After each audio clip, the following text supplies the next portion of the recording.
Buonasera, grazie di aver vinto le intemperie e di essere qui questa sera ad ascoltare. Allora, la scoperta della spiaggia, la cura e il piacere nelle acque. Cominceremo da dove abbiamo finito la volta scorsa, perché evidentemente la volta scorsa abbiamo parlato della cura e del turismo per cura nelle acque, dal Veneto fino a Venezia, e eravamo arrivati appunto alla città di Venezia. Scusate, l'indicazione bibliografica, dopo me la chiedete e ve la do prima. Voi trovate molte di queste informazioni che vi do questa sera nel mio libro Le Terme di Venezia, dove parlo appunto di tutta la trasformazione dalla Venezia termale alla Venezia balneare. Vi dicevo, cominciamo quindi dal progetto con cui avevamo chiuso la volta scorsa, del grande stabilimento termale, del grande Kursaal, che era progettato, era stato bandito per concorso dal Comune di Venezia nel 1852 e era stato progettato da Ludovico Cadorin e soprattutto finanziato da un imprenditore molto audace che stava investendo proprio sul futuro della Venezia balneare, e questo imprenditore si chiamava Giovanni Busetto Fisola. L'edificio, il Kursaal che avevano proposto, era lungo 600 metri, largo 46, con 150 stanzini con vasche e camerini attrezzati per fangature, per bagni dolci e salati, per ogni tipo di riabilitazione e di massaggio. Aveva 3 ampie piscine per i nuotatori, 500 stanze per gli ospiti, teatri, ristoranti, sale da ballo, giardini pensili, come voi potete vedere anche da un'altra immagine. Partiva dalla piazza vicino cioè dal molo vicino a Palazzo Ducale, e arrivava fino ai giardini. Fu approvato nel 52, ma nel 54 il progetto venne cassato dagli austriaci per motivi militari, perché dai giardini pensili e dalle terrazze si sarebbe potuto vedere la postazione militare che era San Giorgio. E poi dicono sì, e poi avrebbe potuto anche diciamo danneggiare l'estetica della Riva degli Schiavoni. In realtà erano preoccupati perché questo grande edificio che si snodava così lungo per 600 metri avrebbe occultato tutta la parte dietro del transito, quindi siccome avevano paura in continuazione di rivolte, il 52 era dopo il 48, no? E quindi dovevano deprimere tutte le attività veneziane. Il Busetto Fisola però aveva proposto altri 2 stabilimenti, quindi non solo si sarebbe sobbarcato l'impegno economico di creare questo grande stabilimento termale di Venezia, talassoterapico ovviamente, ma anche avrebbe creato un nuovo stabilimento bagni. Questo che era stato creato nel 1933 dal Tommaso Rima, cioè dal medico chirurgo primario dell'ospedale civile. E allora, fra l'altro, questo stabilimento balneare, che era appunto galleggiante, che lo aprivano a giugno e lo chiudevano a settembre, nel 1856 sembrava, dicono le gazzette, un chiosco gigante. Aveva una piscina per esperti di 99 piedi per 35, una per principianti di 43 piedi per 27. Vi do queste misure, anche se magari non vi rendete conto della corrispondenza piedi-metro, ma per farvi capire quanto fosse un business importante nella città di Venezia questo. E poi soprattutto vi erano, pensate, camerini, 100 spogliatoi, 100 bagni separati per donne, 33 per uomini. Una vasca e 2 sirene per le donne. Le sirene vi avevo già detto che erano queste barche alle quali veniva tolto il fondo e dove le signore potevano in assoluta privacy prendere il bagno. Allora non si nuotava, ma si pensava che il bagno fosse terapeutico restando dentro all'acqua salata. Quindi quando nel 1954 il regime austriaco cassa il progetto del Fisola, e questo fra l'altro aveva in idea anche di creare un terzo stabilimento sul Lido, sulla riva, sulla spiaggia del Lido, addirittura con delle rotaie che portavano i clienti a respirare l'aria di mare sopra ai flutti. Quindi aveva fatto veramente un investimento che avrebbe trasportato Venezia fra le grandi città termali europee. Cassato tutto questo, non gli resta che investire al Lido. Ma il Lido allora era un'isola fatta di ortaglie. Sì, ci andavano i nobili ancora fin dal Settecento, così per le loro avventurette amorose, perché c'erano queste, raccontano gli inquisitori di Stato, queste donnine che andavano con i patrizi, allora prendevano i bagni, insomma era il contesto ideale per qualche scappatella.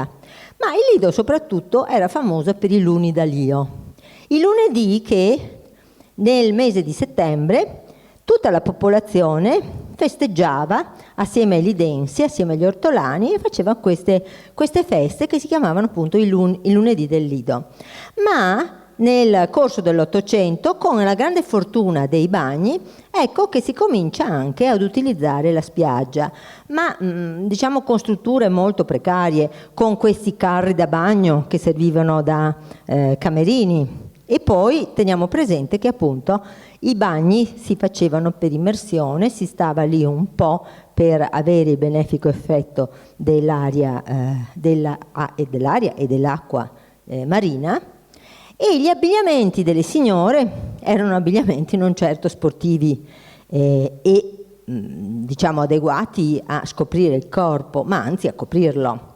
Voi a sinistra vedete un abbigliamento di spiaggia, fine Ottocento, e a destra un abbigliamento da bagno, sempre fine Ottocento. È inutile commentarlo perché si parla da sé, ci sono dei calzari che non imbarcano acqua perché sono appunto calzari fatti da lunghe liste che fermano la suola alla caviglia e alla gamba, grandi fiocchi, grandi cose che adornavano e così via. Il Busetto Fisola quindi comincia a investire e già nell'86, pensate che potenza di fuoco economica era quest'uomo, si compra tutta la spiaggia che va da San Nicoletto, dal forte di San Nicolò, fino al forte delle Quattro Fontane. E quindi sbaraglia qualsiasi concorrenza. C'era un tale ebreo, un Leon, che aveva cercato di gareggiare, di proporre dei progetti al comune, ma il comune glieli fa ritirare perché l'altro gli compra la spiaggia. E quindi comincia a investire sulla spiaggia del Lido. È anche sfortunato, perché nel 59, con la seconda guerra d'indipendenza, gli fanno distruggere lo stabilimento balneare, che doveva essere scrupolosamente fatto in legno, perché gli austriaci non volevano delle postazioni fisse che potevano diventare, in caso di sbarco nemico, delle postazioni nemiche, e quindi avrebbero potuto attaccare Venezia. E quindi strutture in legno, amovibili, e nel 59 gliela vanno a demolire, ma lui la ricostruisce. Poi nel 69 sarà distrutta da un uragano e lui la ricostruisce. Ecco quindi le immagini di queste strutture in legno. Vedete, questo è il piazzale antistante l'accesso ai bagni. E abbiamo tutta una serie di casette che forniscono anche dei servizi medici. Non dimentichiamo che è sempre consigliata la balneazione per la salute. Questo invece lo vediamo l'accesso dalla parte del mare. C'è un lungo ponte sospeso perché la spiaggia, perché la sabbia dà fastidio, è considerata sporca. Ecco perché il titolo della mia conferenza, La scoperta della spiaggia, perché la spiaggia per molto tempo è stata negativa, impolverava, era un qualche cosa di scomodo, caldo quando era caldo, umido quando pioveva e così via. Ecco perché questi primi stabilimenti constano di una parte che è verso la boscaglia, diciamo, questa parte sospesa, questa specie di ponte che consentiva di raggiungere lo stabilimento balneare vero e proprio che era sull'acqua, dove si snodavano tutti i camerini dove uno si poteva cambiare. Dai camerini si accedeva a una seconda terrazza parallela alla riva e tutte quelle scalette, in modo che si scendeva e poi si risaliva puliti senza toccare la spiaggia. Il corpo centrale era caratterizzato dai servizi, diciamo, ludici e anche di ristorazione. C'era il ristorante, che era una parte interna, una parte verso il mare, e poi c'erano tutta una serie di sale lettura, sale biliardo e così via. Ecco, questa per esempio è la sala interna in cui vediamo che ci sono delle signore che prendono il caffè, altri che leggono, altri che giocano. Che cosa c'era nei vari camerini? C'erano anche dei servizi, per esempio, di inalazione. Questo era uno di nebulizzazione dell'acqua marina, che veniva sparata a forza. In questo caso c'è un sasso, lì c'era invece una specie di palla dorata. Ma tutti questi servizi, queste diciamo belle esperienze del mare, di solito chi è che le faceva? Chi arrivava dalla mattina e ripartiva la sera. Cioè erano o dei foresti che da Venezia avevano l'albergo e venivano in giornata, o erano dei veneziani. Il Fisola, per garantirsi il ritorno a questo investimento che era non da poco, cerca anche di fornire dei servizi qualificati. Ad esempio, cerca di avere un farmacista buono, che è Zampironi, quello che ha inventato lo zampirone. Perché una delle cose che davano fastidio ai bagnanti erano i mussatti. Quindi anche il farmacista era importante. Ma soprattutto cerca di velocizzare i trasporti.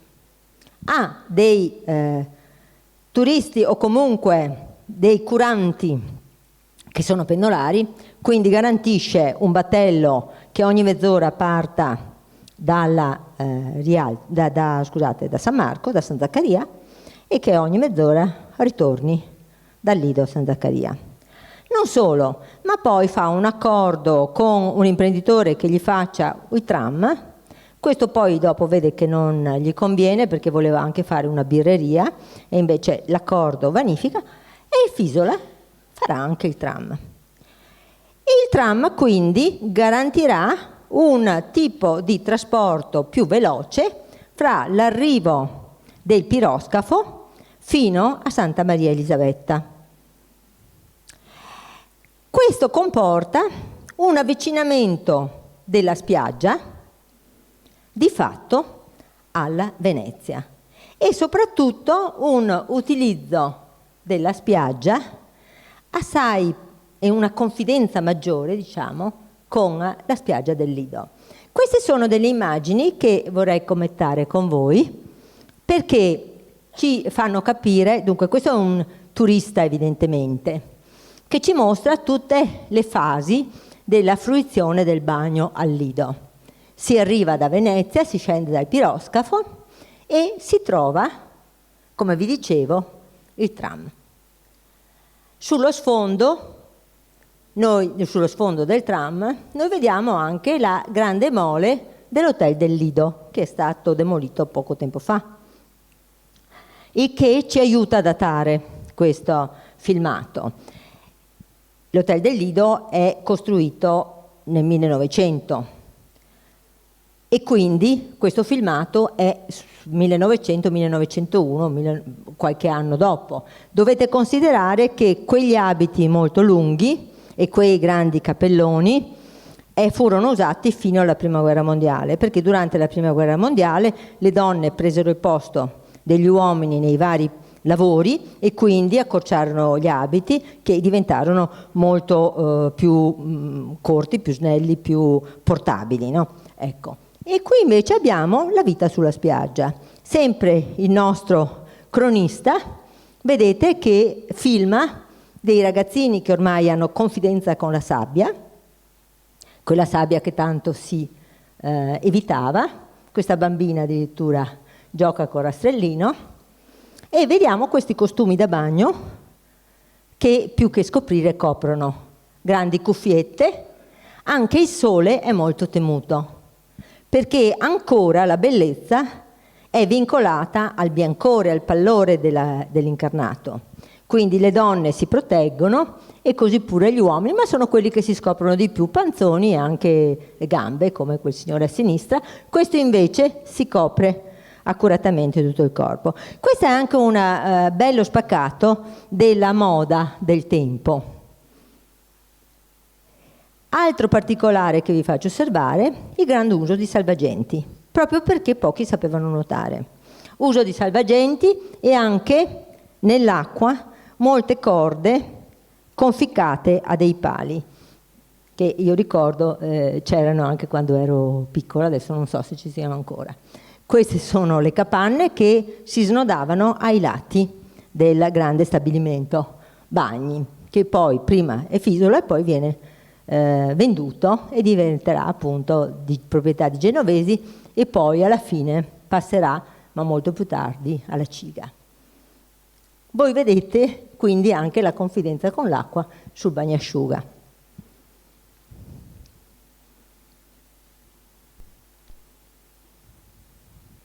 Questo è l'albergo, il Grand Hotel del Lido, che è verso Venezia.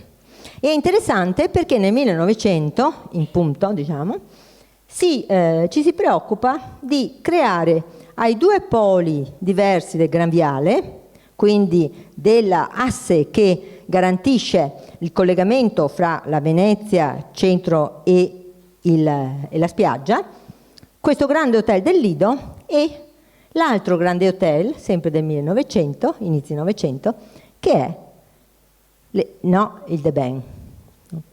Questo è il Deben. Il Deben che aveva anche il suo stabilimento balneare davanti, riproponendo quello che era il modello dell'andare a prendere il bagno, diciamo con i piedi puliti dalla sabbia, evitando la sabbia. E poi però cominciano a snodarsi tutte le capanne.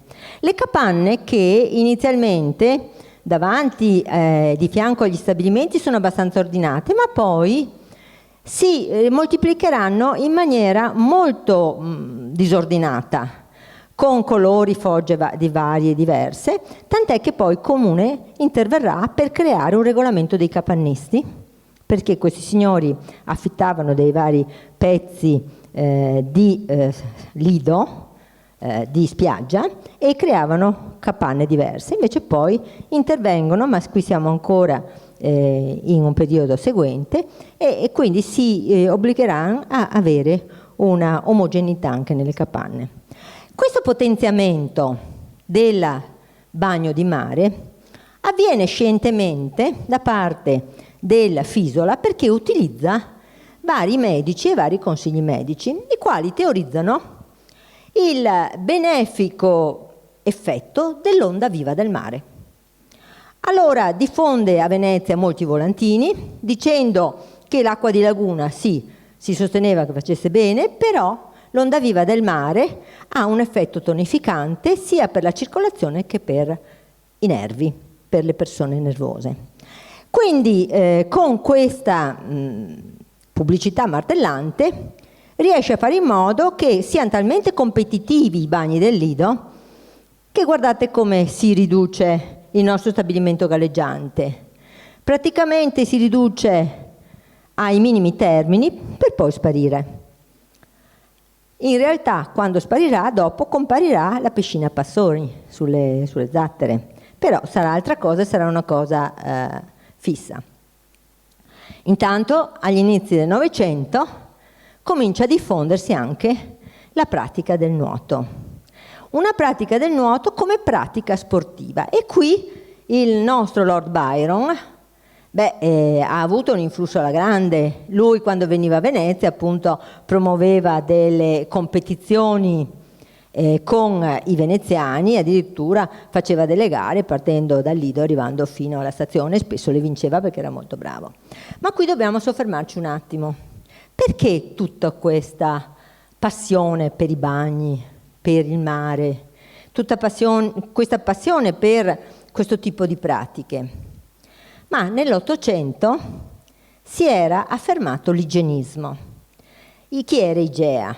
L'igienismo deriva da Igea, cioè la dea figlia di Esculapio, sorella di Panacea, e dea che preservava la salute. E nel 1878 si forma una società di igiene a Milano con presidente Alfonso Corradi.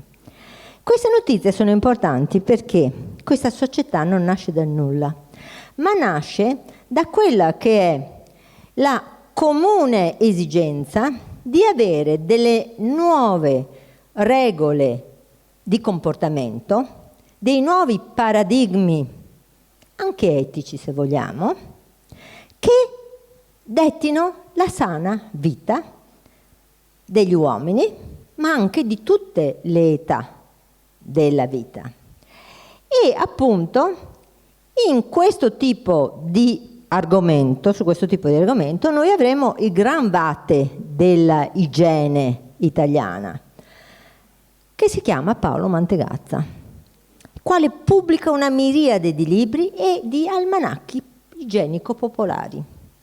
Cioè i medici che si cimentano in questo settore, in questo campo, si preoccuperanno di diffondere informazioni e di far crescere una cultura igienica che accompagni tutta la vita di un uomo, dalla nascita, addirittura dal concepimento. Infatti, i suoi almanacchi si preoccupano anche dell'igiene dell'amore, dell'igiene della bellezza, dell'igiene delle famiglie, dell'igiene per prevenire le malattie e le epidemie. Insomma, noi assistiamo a un rovesciamento di quello che era il codice etico che per secoli era invalso e che aveva dettato le regole di comportamento delle persone della civiltà occidentale, che era un codice su parametri religiosi. Il nuovo codice che si sta affermando dall'800 a partire dal 900 si baserà su parametri che tendono a forgiare la vita sana.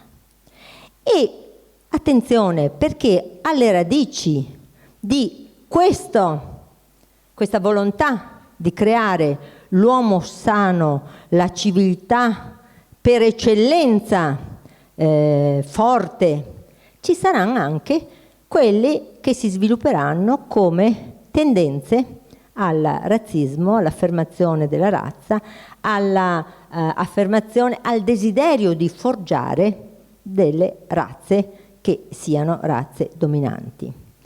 Vi dico questo perché in realtà l'igienismo nasce come una tendenza alla vita sana e poi dopo però avrà questi eccessi che saranno degli eccessi anche ideologici che poi ritroveremo in epoca fascista. Ma non dobbiamo dimenticare che fin dal Settecento c'era stato un altro filone che era stato fondato da questo medico, dottor Richard Russell, un inglese importante che è vissuto fra il 1687 e il 1759, che si era occupato della TABE, cioè della tubercolosi ossea dei bambini, soprattutto i bambini poveri, che erano quelli poveretti che erano stati minati da una vita piena di stenti, di fame, e erano cresciuti in ambienti molto degradati. E lui aveva scoperto che i bagni di mare e il sole, l'aria e quindi le colonie marine che cominciano a nascere curavano questa scrofola o tubercolosi ossea, che era anche definita morbus regis, perché si pensava che il tocco del re potesse curarla. In realtà il termine scrofola deriva da scrofa, perché questi corpicini erano devastati da una specie di pustole decrescenze che erano simili a quelle proprio di alcune malattie delle scrofe dei suini, quindi pensate come erano devastati i loro corpi. Questo è un altro aspetto della talassoterapia, più prettamente terapeutico, ma che si occupa anche di un tipo di terapia sociale, cioè che fa in modo che la buona borghesia, che sta lanciando lo sfruttamento industriale nell'Ottocento poi, sia anche quella che si pone il problema di un rimorso storico e di casta, diciamo, nei confronti del proletariato, cioè proprio di quegli operai sui quali fonda le sue fortune, che hanno solo la prole. E questa prole è pure malata. E quindi c'è questa tendenza a creare ospizi marini per cercare di guarire questi poveri bambini. E arriviamo a Venezia, questo lo riconoscete, no? Nel 1868, il 4 giugno, Giacinto Namias è il presidente dell'Ateneo Veneto. È medico, è uno dei più quotati medici di Venezia, è un medico ebreo, è uno dei più ricchi e quotati medici di Venezia, e invita Giuseppe Barellai. Chi è Giuseppe Barellai? È il fondatore di molti ospizi marini in Italia. E lui viene in questa sala e non fa solo una relazione scientifica, ma viene e mostra un quadro che aveva commissionato al suo amico di prigionia, perché Barellai era stato fatto prigioniero dagli austriaci a Curtatone Montanara, era stato portato in una fortezza austriaca e aveva conosciuto questo Stefano Ussi. Il Barellai era medico a Firenze e a Santa Maria Nuova vedeva tanti di questi bambini scrofolosi. E un giorno nota questo bambino dalle fattezze, dai lineamenti molto fini, dai modi gentili ed educati che contrastavano con la sua condizione molto povera, e una volta lo incuriosisce il fatto che questo bambino educato ha una reazione violenta nei confronti degli infermieri che gli stanno rifacendo il letto, perché fanno cadere tutta una serie di fiori secchi. Bene, questo bambino aveva tutti quei fiori perché la sua mamma era talmente povera che ogni giorno che andava a trovarlo gli portava un fiore e lui li conservava. Ecco la sua reazione, quindi disperata, quando gli infermieri gli hanno buttato via tutti i fiori. E allora, commosso, il Barellai continua a raccontare che aveva chiesto al suo amico Stefano Ussi di fare il ritratto a questo bimbo, che era molto bello. E per fare il ritratto lo spostano davanti a una finestra e lo mettono davanti ad un altro bambino e vedono che si intreccia un dialogo di sguardi fra questi due poveri bambini sfortunati, finché la morte non interrompe questo. Quando il Barellai racconta, proponendo le immagini di questi bambini, e poi alla fine dice, commosso, dice: ma io ero disperato ogni volta che chiamavo i genitori di questi poveri bambini che erano destinati alla morte, dicevo loro di mandarli almeno a fare un po' di villeggiatura al mare, e questi si tiravano i capelli perché dicevano non abbiamo le possibilità. E allora invitava gli astanti a creare un comitato per appunto fondare un ospizio marino e per dare speranza a questi bambini con i bagni di mare. C'è un francese, un intellettuale francese famoso, Jules Michelet, che dice: che coraggio questo italiano, solo un italiano può avere il coraggio. Lui è uno scienziato, fa una relazione così e dice, e invece non ha paura del ridicolo nel parlare dei suoi sentimenti, però nota, dice: ma questa è una pioggia di lacrime e di petali, cioè questo uomo riesce a comunicare un tale senso di responsabilità e un tale accoramento che veramente riesce poi a creare gli ospizi marini. E infatti non passano 4 giorni che a Venezia, il 9 giugno 1868, qui, in questo Ateneo, si costituisce il comitato promotore dei bagni e ospizi marini per i poveri scrofolosi in Venezia. E il 6 luglio, quindi sprombattuto, 40 bimbi scrofolosi cominciano le loro cure quotidiane al Lido. Quindi cominciano i loro viaggi giornalieri, come la ricca borghesia, per andare al Lido. Eccoli. E Giovanni Busetto Fisola cosa fa? Dà loro 2 tendoni a fianco del suo edificio balneare in modo che possano prendere i bagni e gli passa ogni giorno anche un pane e 2 uova. Ecco che comincia così la storia di dell'ospizio marino che sarà incrementato grazie anche a pesche di beneficenza, per esempio l'anno dopo ai giardinetti reali, e sarà costruito in legno dal Meduna e i bambini saranno posti al sole. E dove li metteranno? Perché Giovanni Busetto Fisola si rende conto che è stato generoso a dargli quei capannoni, ma che sono un brutto vedere. E allora gli darà un appezzamento di terra vicino all'attuale Excelsior, cioè lontano dai suoi bagni, in modo che siano non lontani dal cuore, ma lontani dagli occhi, perché lui doveva fare gli affari con chi balneava, e balneava anche per diletto.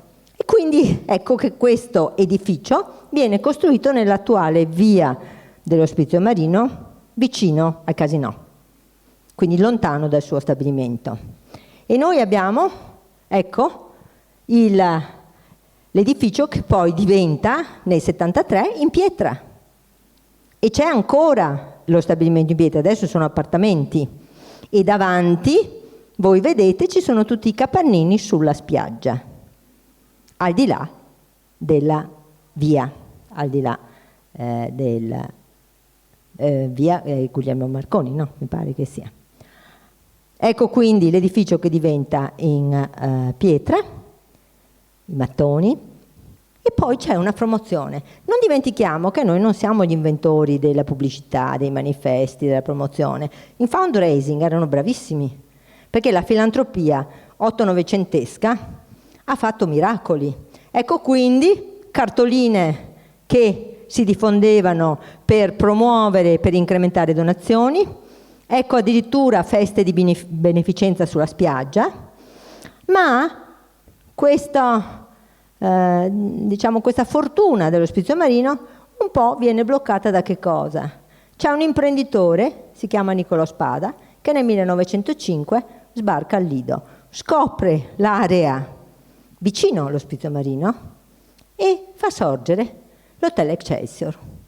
È un altro grande imprenditore che sta puntando su una società di bagnanti fissa, non più pendolari, ma sta puntando nell'offrire, nel creare un'offerta, come hanno fatto nelle grandi città come Vichy o come Montecatini, no? Nel fare in modo di attrarre dei turisti stabili. E ci riuscirà.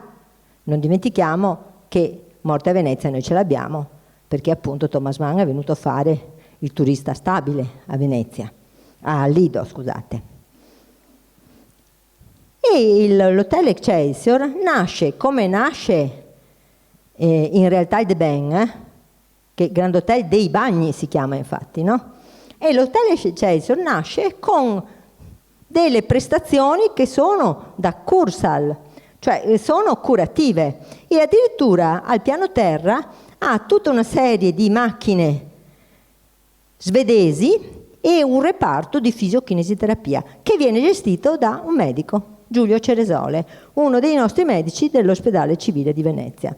E la promozione della spiaggia, vedete, Venise le Lido, e sullo sfondo abbiamo, ormai è diventato un colosso l'Excelsior, ma guardiamo la parte bassa del manifesto. La plus belle plage du monde, stazione climatica e balneare in primavera e autunno. Clima senza variazioni di temperatura né vento violento. Brise de mer tamisée, tonifiante, arietta di mare tonificante, excitation massimo 28 gradi. Cioè non ci sono grandi escursioni termiche. E poi abbiamo tutti gli hotel. E nasce questa società di bagnanti dedita al piacere e ai giochi sulla spiaggia. E ci sarà questa promozione che appunto promuove la salute sull'acqua, con queste donnine che appunto dimostrano tutta la loro bellezza e la loro anche prestanza fisica. Ma ci saranno anche tutte le donne della noblesse italiana che vengono a sfilare e grandi testate italiane che dedicano alla spiaggia del Lido le loro prime pagine. Ancora il famoso pigiama, cioè questi abiti da spiaggia, pigiami leggeri che fanno traspirare la pelle, e elegantissime capanne. E poi i giochi.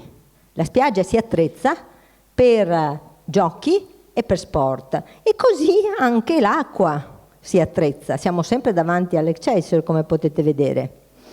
Ma poi soprattutto l'Excelsior dobbiamo tenere presente che è l'unico albergo che sorge direttamente sul Lido, sulla spiaggia. Tant'è che si dota ad esempio di campi per il lawn tennis, cioè per la tennis, proprio dietro alle capanne. Poi saranno rimossi e il circolo del tennis sarà collocato dietro. Voi vedete, addirittura vicino all'Excelsior saranno fatte delle montagne russe, un parco di divertimenti eccezionale che però viene smobilitato durante la Prima Guerra Mondiale. E poi più avanti invece, in epoca già negli anni 30, ci sarà fatto il Luna Park, che è nel sito dove attualmente c'è il Luna Park, ancora è rimasto. Ma questi luoghi vengono dotati anche di teatri. Non dimentichiamo che fra i consigli medici di Paolo Mantegazza c'era quello di andare a passare la villeggiatura, le vacanze al mare, e c'era la prescrizione di ballare, di divertirsi, di andare a teatro. Quindi diciamo che era tutto un contorno di prestazioni che questi grandi hotel dovevano fornire, ma non solo, perché ad esempio questo teatro all'aperto era fornito in zona Boschetto verso la Favorita, cioè era tutto un fiorire di vari servizi per il divertimento, che poi in realtà non fanno che precedere quello che nel 1932 sarà la mostra del cinema, che guarda caso sarà sulla spiaggia all'inizio, mentre ai bagni, nei bagni centrali, quelli che sono alla fine di Viale Santa Maria di Elisabetta, c'era addirittura un cinema sull'acqua.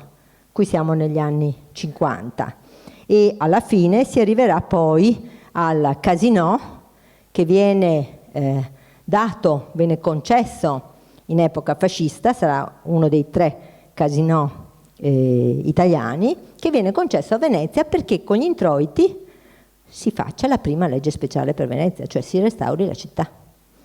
E il Casino viene eretto appunto assieme al Palazzo del Cinema in quell'epoca appunto del ventennio fascista. Addirittura il Casino viene realizzato in 8 mesi da Eugenio Miozzi. Questo per farvi capire come attorno alla pratica terapeutica dei bagni, attorno alla scoperta della spiaggia, ci sia in realtà la creazione di una ville loisir che consta di vari nuovi chance di sviluppo, che sono quello del cinema, quello del gioco del Casino e soprattutto quello della promozione di Venezia, che ha da una parte il Lido, da una parte la città storica, cioè non la dimentica, e poi ci sarà Porto Marghera invece, che la rilancerà come porto industriale. Questo è lo sviluppo finale della Excelsior, che ovviamente mal tollerava la presenza di questi poveri bambini scrofolosi che erano lì vicini. E allora come si fa? Beh, non si può allontanarli, si cerca di fare un'offerta a cui non si può dire di no. La gestione dell'ospizio era privata, c'erano dei patroni che venivano nominati da tutte le province venete, infatti si chiamava Ospizio Marino Veneto perché i bambini con la scrofola erano di tutte le province dell'entroterra e quindi tutte le province avevano contribuito a creare l'ospizio marino e avevano degli sconti per mandare i loro poveri bambini che si curavano lì. Allora cosa fa la Ciga, cioè prima Niccolò Spada, ma poi la Ciga, fanno un'offerta a cui i patroni dell'ospizio non possono opporsi. cioè gli offrono 50.000 metri quadrati di spiaggia dall'altra parte, ancora lontani dagli occhi ma non dal cuore. E questa volta, dopo la prima guerra mondiale, perché durante la guerra mondiale deve chiudere l'ospizio marino, dopo la prima guerra mondiale ecco che accettano di trasferirsi dal posto dove erano alla nuova sede, che è l'attuale sede dell'Ospedale al Mare. I due fondatori, Giuseppe Barellai e Raffaello Levi, sono ricordati con due lapidi che vengono trasportate nella nuova sede, dove ci sarà un Spandri, che è questo ingegnere pratico di edilizia sanitaria, che comincerà a creare questi grandi nuovi padiglioni. Vedete il padiglione comuni, sono padiglioni all'avanguardia, forniti di ampie finestre, di terrazze. Poi la lavanderia, i servizi soprattutto serviranno, ci sarà la cella mortuaria, ci sarà il padiglione per esempio per la cella mortuaria, la vedete a destra, e il padiglione per esempio isolamento, perché i bambini tante volte arrivano, possono avere malattie esantematiche. Ma soprattutto quello che è importante è che il nuovo ospizio marino si snoda sulla spiaggia e non può più fare a meno della spiaggia. L'isola d'oro del Lido sarà chiamata così proprio perché c'è questa consapevolezza del valore della spiaggia. E vediamo come poi si svilupperà anche appunto sempre con nuovi padiglioni, dal 21 fino al 38.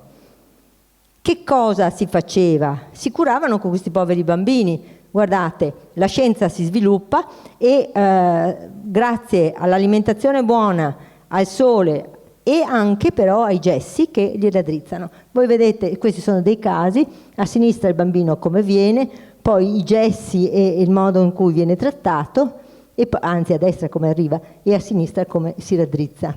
Vedete anche quest'altro bambino centrale e ancora quel bimbo addirittura non riusciva neanche a stare seduto, e finalmente con terapie però con posizioni lunghe, perché vedete 13 mesi di cura, 25 mesi di cura, kinesiterapia, quindi sono cure lunghe e faticose, però danno i loro esiti.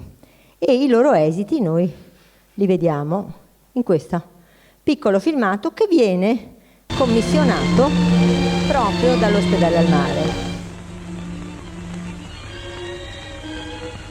I grandissimi ospedali del mare occupano un'area vastissima in una delle più belle e più ridenti zone del Lido.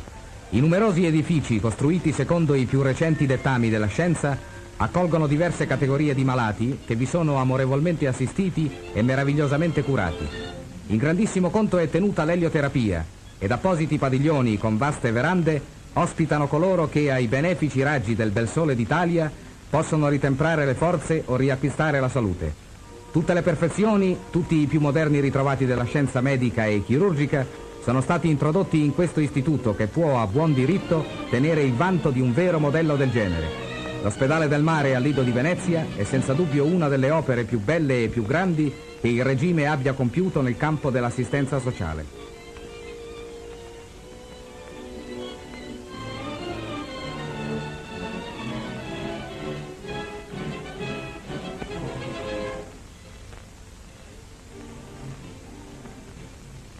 Sono importanti anche le cucine, avevano anche i loro animali, una parte sul retro in cui tenevano anche le api e alcuni animali per la cucina, per le uova.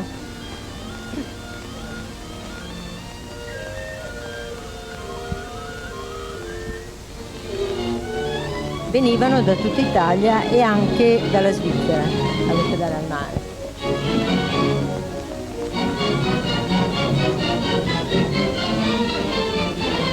La chiesetta, come potete vedere, che è la chiesetta Liberty, adesso purtroppo è in assoluto degrado. Guardate l'uso della spiaggia, l'uso della sabbia per intrattenere i bambini.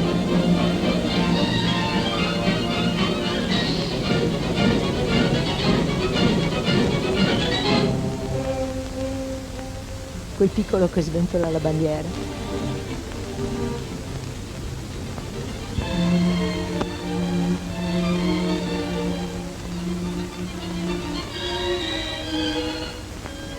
le suore erano una parte importante del personale.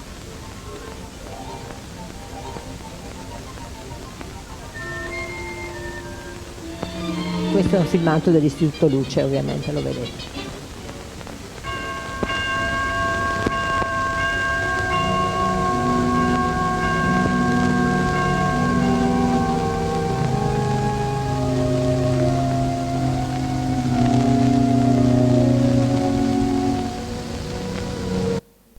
Ecco, finisce qui. Ecco, voi avete visto quindi una giornata all'ospedale al mare e questi sono degli altri manifesti pubblicitari che promuovono tutti i tipi di terapia. Voi vedete che c'è ancora una preponderante presenza di bambini.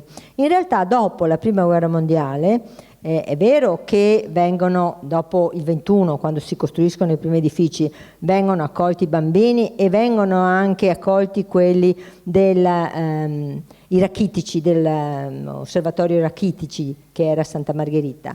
Ma dopo la Prima Guerra Mondiale arrivano anche molti giovani che sono stati devastati dai gas, dalle esperienze della guerra, e quindi l'ospedale si apre ad accogliere anche le diverse età della vita. Ecco quindi che noi abbiamo altri manifesti. Guardate quella bambina con le... vedete che ha delle cuffie? Perché negli anni 30 creano anche un centro radiofonico per divertire un po' i bambini, per fargli sentire la musica. L'avevamo vista anche nella prima slide che riguardava i bambini sulla spiaggia, non so se l'ho fatto notare, c'era appunto uno di quei primi grammofoni a tromba. Ecco, in questo caso invece il fascio fa costruire un impianto radiofonico perché dal teatro facevano la scuola e facevano anche andare musica e delle piccole commedie per divertire questi bambini, perché stavano allettati molti mesi all'anno e quindi poveretti si cercava di confortarli. Ecco perché importante sono quelle cuffie. Poi vedete la ginnastica. Ecco, la ginnastica è un altro dei miti dell'epoca fascista che ci arriva dall'Ottocento, sempre da quel filone dell'igienismo, e che poi nell'epoca fascista diventa invece un must per l'affermazione della razza. E quindi si passa dai bambini ai giovani, ai maturi, alle persone più mature, e l'ospedale al mare cresce proprio come una vera e propria città nel sole e per la cura. Queste sono altre immagini. Ecco, vedete come cambiano anche l'età dei frequentatori dell'ospedale, e queste sono le immagini che ci danno l'idea di quanti siano stati ricoverati dal 1868 al 1933, 11.799 guariti, 307 morti, 81.000 migliorati. E qua a destra voi potete avere l'idea di come provenissero da tutte le diverse città italiane, per un totale di ricoverati, quindi di presenze, nel 1931, presenze quindi non numero di ricoverati ma numero di giornate, di 337.448 giornate. Quindi una fabbrica per la salute di tutto rilievo, in cui spazio era andato anche al teatro. Questo è l'edificio del Teatro Marinoni, questo è l'interno, ve lo faccio vedere perché è importante come presenza e anche come funzione nella terapia. Un edificio fra l'altro molto bello, in cui Cherubini ha l'incarico di affrescarlo e ricalca un po' i temi di tutte le grandi ville d'eau, le città termali. Questo bel soffitto che cosa ci racconta? Che la filantropia, la vedete lì sulle nuvole, affida a Nettuno la cura di tanti bambini con le gioie del mare. Questa è la particolare della filantropia, questo è il particolare di Nettuno, che appunto ha questi bambini scatenati perché sono sani, hanno recuperato la salute, sul mare, grazie alle cure con l'acqua di mare e anche grazie alle cure con la sabbia. Ma questa è la vena poetica di un artista.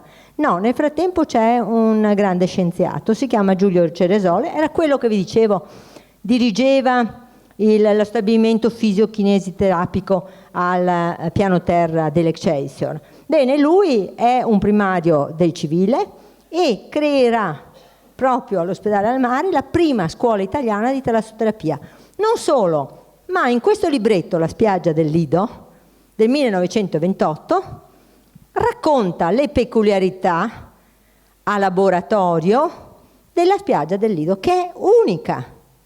O meglio, c'è solo simile a grado, perché deriva dall'incontro dei sedimenti del Piave con la forza e le acque dell'Adriatico, che triturano questi sedimenti che arrivano fin dalle Dolomiti.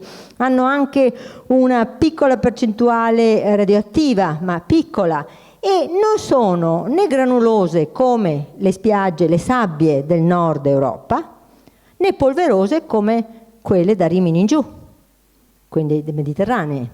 Sono uniche perché hanno il 50% di solidità e il 50% di aria. E questo consente loro, quando si fanno le sabbiature, di rilasciare lentamente il calore e quindi di avere un effetto estremamente benefico. Il Ceresole sarà un teorico non solo della sabbia, ma anche del clima marino verso il Lido sulla spiaggia e del clima invece più temperato verso la laguna. E quindi in questo suo libretto promuoverà veramente quelle che sono tutte le possibilità terapeutiche del Lido. E queste sono delle immagini non pubblicitarie, ma di questo suo libro, che spiega come si deve fare il bagno d'aria, aria salsa, il bagno di sabbia, quindi la sabbiatura, il bagno di sole in barca. Quindi questi sono dei testi scientifici, vedete la spiaggia del Lido a sinistra, il trattato italiano di talassoterapia. Nel 30 nasce appunto al Lido di Venezia la scuola italiana di talassoterapia, che poi avrà delle altre sedi a Grado, a Rimini e così via. Cioè Venezia diventerà un riferimento per la talassoterapia e per la psammatoterapia, cioè la cura con le sabbiature, e si creerà questo primo edificio per le sabbiature. Poi ci saranno addirittura delle promozioni anche pubblicitarie in diverse lingue, vedete, e la parte inferiore del manifesto, ecco che è esplicita: sabbiature al Lido di Venezia, Cour des Sables, Sainte-Cour e così via, tutti anche i riferimenti per tutte le prestazioni che vengono fornite. Quindi un grande successo per il Lido e per questi suoi avelli di sabbia, che purtroppo adesso sono ridotti così. Una risorsa che è sprecata, mentre invece la vicino Grado sta puntando ancora sulle sabbiature. Queste sono le immagini del Lido e di come era cresciuta la città nel sole sulla spiaggia, grazie alla scoperta e alla valorizzazione della spiaggia, tant'è che nel 1955, a fronte di posti letto 1400, c'era una media di 10.000 ricoverati l'anno e presenze annue 450.000, 33 fabbricati, superficie di spiaggia 50.000, quella che appunto la CIGA aveva donato all'Ospizio Marino Veneto. Ma tornando, perché siamo ridotti così? Allora dobbiamo un attimo di nuovo collocarci nella storia. Nella storia c'erano stati dei grandi progressi della medicina. Louis Pasteur aveva scoperto il vaccino contro la rabbia, c'era stato Koch che aveva inventato la microscopia, quindi si era pensato che la lotta alle malattie dalle luoghi naturali, dal rapporto con la natura, potesse passare nei laboratori. E Alexander Fleming addirittura con la scoperta della penicillina aveva trovato come debellare proprio alcune malattie come la tubercolosi, che aveva fatto creare un po' dovunque dei dispensari celtici, oppure come la stessa anche malattia della scrofola. E da queste scoperte, da questa fiducia nel farmaco, deriva il grande boom dopo la seconda guerra mondiale, che è il boom e la fiducia nel farmaco. Quindi la dismissione naturale di tutti i luoghi di cura a contatto con la natura. Voi ricorderete la figura di Sordi, che era l'emblema, la quintessenza del medico che prescriveva e rispondeva a un consumismo farmacologico, no? e rispondendo e dando migliaia di prescrizioni. Questo che cosa comportò? Comportò l'abbandono e la sfiducia, per esempio, in alcuni tipi di terapia, come quella della nostra piscina con acqua salsa e delle nostre strutture dell'ospedale al mare, che dal 2004 vengono, diciamo così, depresse, anche se vi erano molti accessi, perché la fisioterapia in acqua, la riabilitazione sono importanti, soprattutto in acqua salsa, e la nostra piscina è l'unica piscina pubblica con acqua salsa di queste dimensioni, quindi era importante che venisse mantenuta. Però c'è stata anche la modifica, la trasformazione di tutti gli ospedali. L'ospedale al mare da privato è diventato pubblico e da pubblico ha seguito le vicende delle USL, è stato liquidato e purtroppo adesso versa in queste condizioni.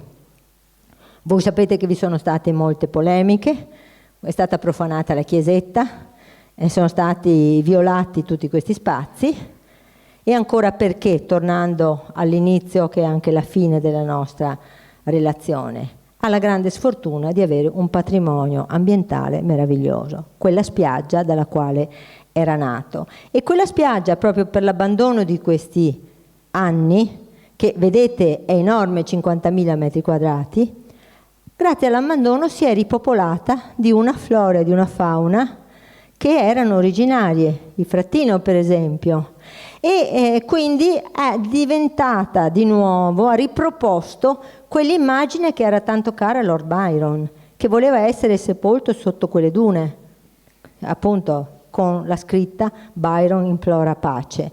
Ebbene, ma questa spiaggia si auspica che venga valorizzata, non certo per 2 resort, fortunatamente è caduta la proposta di fare 2 resort abbattendo tutto l'ospedale al mare, perché grazie alla ricerca storica, ai documenti storici, si è visto che questi sono dei documenti, delle presenze monumentali che testimoniano il nostro passato. Quindi probabilmente adesso c'è questo tedesco, Frank Gotthard, che vuole restituire alla città un quartiere, cioè restaurare lasciando così come erano questi edifici.